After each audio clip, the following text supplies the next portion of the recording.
Radio. My name is Henrik Palmgren, and I'm coming to you live from the west coast of Sweden. And I want to thank you for tuning into bbsradio.com.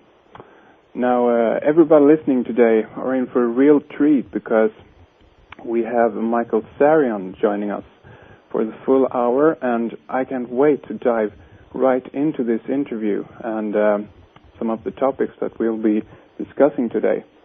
I know the time is short and there's lots to talk about, and I just want to mention a few things about Michael first up here. So I can say that he was born in Ireland, and he's an expert on the occult histories of Ireland and America. He has made the deepest researches into the comparative mythologies of the world and into his own country's ancient and mysterious Celtic tradition. His presentations on Atlantis, Lemuria, and the pre-Diluvian epoch have been acclaimed by veterans in the field of paranormal research. Michael is the author of Atlantis, Alien Visitation and Genetic Manipulation, and his new upcoming book is called The Irish Origins of Civilization, which we will be discussing today here.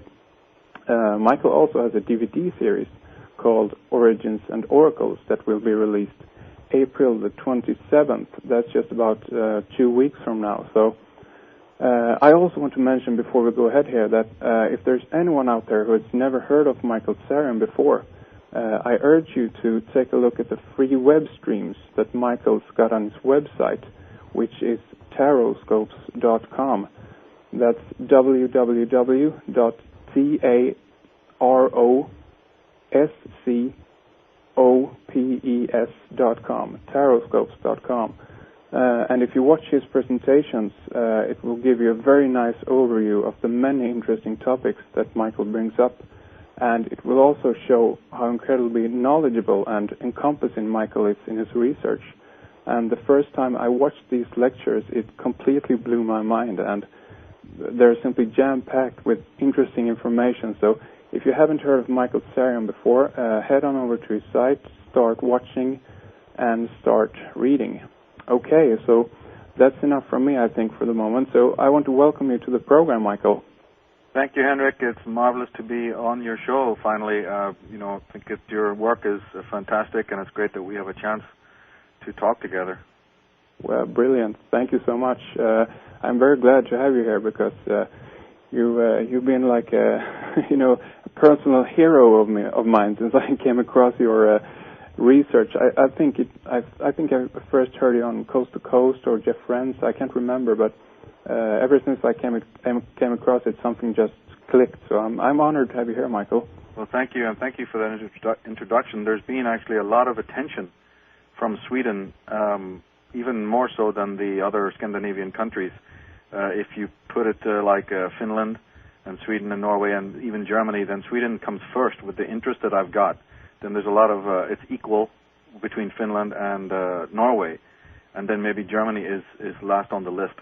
So Sweden is, has shown the greatest of interest, which is, a good sign that it's an educated country and that it's open-minded and that it has a very great interest in what is happening in the world outside of its own borders, So I'm getting a lot of attention from Sweden. It's well, great. That's great to hear because I guess sometimes, you get a little bit blind when you do this kind of thing alone, I guess, and you reach out to the people that you can reach, so to speak, and it goes through the web, so it's very difficult to get the feel of how the climate outside here is really. So that's very encouraging to hear. It is, and it takes time. You see, the consensus trance is not just a phenomenon of Sweden or Ireland or America.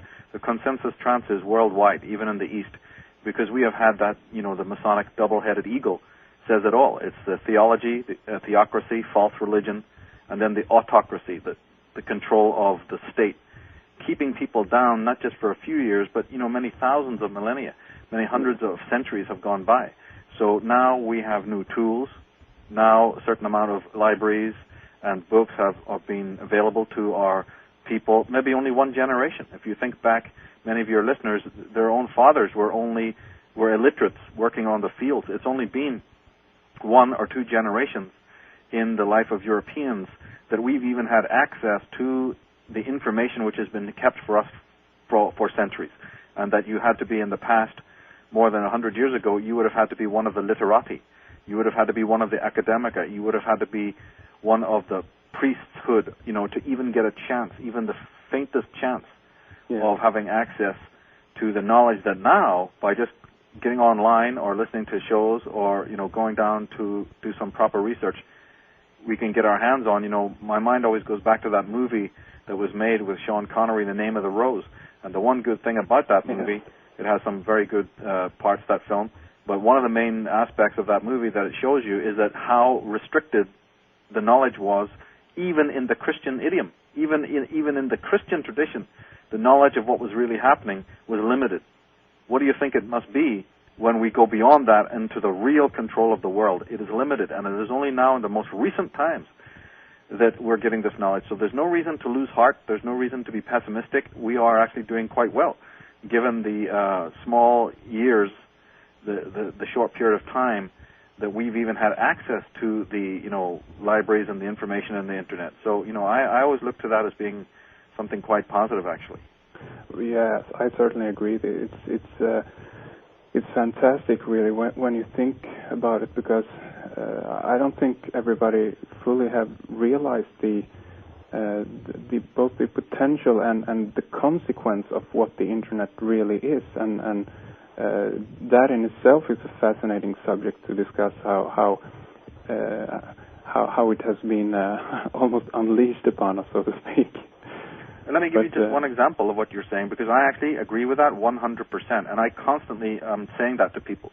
Because again, what's the pattern? You get something new, like a new skateboard or the new, the latest digital camera. Before everyone is taking it for granted.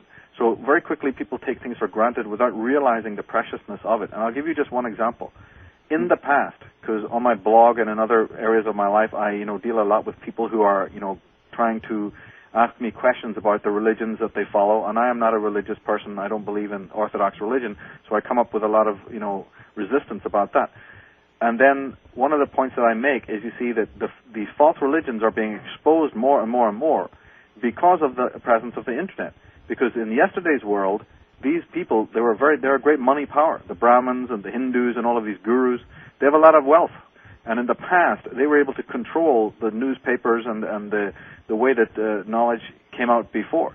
With the internet, that entire dynamic has changed. Because if, in fact, somebody is abused, which of course has happened many thousands of times, by these people, these gurus or these churches, they now can use the internet to publicize that fact themselves with no restriction. They don't have to go through an editor. They don't have to go through some controlled newspaper source, etc., etc., etc. So the internet has now provided the space for people to let their own personal experiences about something that needs to be known, something terrible, some terrible crimes that have happened. I'm not going to mention any names on the radio, but we all know the stories of the abuses that have happened all over the world. Those abuses have been happening for a long, long time, but it's only now that we have the internet that perhaps a person can put up their own web page, or they can get together with others who've been likewise abused, and so the story goes on. So this is so, so important, and it happens in many other ways in regards to the internet. So we cannot, underestimate that particular source. Absolutely, and this I know, since one of your web streams, of course, is entitled is it The Origins of Evil? Is that correct, Michael? Yeah, that's correct. And that subject in itself, of course, is closely related to what you have been discussing, both in your Atlantis book and from what I understand, your upcoming book, Irish Origin of Civilization. Yes, that's correct. Now, you see, you've stated it very correctly, because if you just tell people that, okay, this guy has written a book about Atlantis, or he's written a book about the Celts, or he's writing a book about the Irish, again, the whole, the normal mind will just categorize that and say, all right, this guy's a historian, very interesting, put him in the category with everybody else that's interested in all of this ancient history. I have to keep on stating what you've just said, which is that, yes, I am interested, like everybody, in where we've come from and the ancient history, but I am much more interested in the way we're living now. So I refuse to be categorized as just this, sort of academic person, or this researcher stroke historian who's just going to sort of, keep his focus on the ancient times, which has no meaning. My interest in the ancient times came through studying the work of Jordan Maxwell, who is another great scholar who was always saying that if you want to understand the days you're living in now, you have to understand where you've come from and what's been going on. This was something that rang very true to me, and it got me interested in history, where I wasn't that interested in it before, because, obviously in school it's a very boring subject. Yes. So my interest is about why are we in the state that we are in now, and I have these overarching meta themes that I deal with. My books are about history and about the subjects that you mentioned, but they come under the umbrella of some mighty meta themes, which is the origins of evil, which is connected to why the human race is so cruel, so sadistic, so unjust, why we cannot seem to get this out of our system. And even though we have had so many religions, so many gurus, so many priests, so many gimmick merchants, so much New Age stuff, and all of these other, remedies, and I'm not including the great psychologists in this, but all the other so-called remedies, and nothing has happened. If not, it's actually got worse. We have worse tyrants on the thrones than we've ever had at any time, and the world is sinking into a complete mess, worse than it has done at any time. So then, what is this? And my books and my work addresses this question of what is this particular, phenomenon on the human psyche that is in the world, and if it continues to be in the world, then what is the fate? What will be man's destiny, his future, should he not come to the full understanding of what the origins of evil really are? So my work is just a small part, a small aspect of looking at this bigger question of evil, which many people, many psychologists and anthropologists have looked into. But I feel that my work, my reading of the subject, Henrik, is a lot different than other people, and is much more controversial than a lot of the other theories that are given for the origins of evil. And I want people to get familiar with it, not to just accept it, not just to go, yeah, he's got the answers, let me accept this.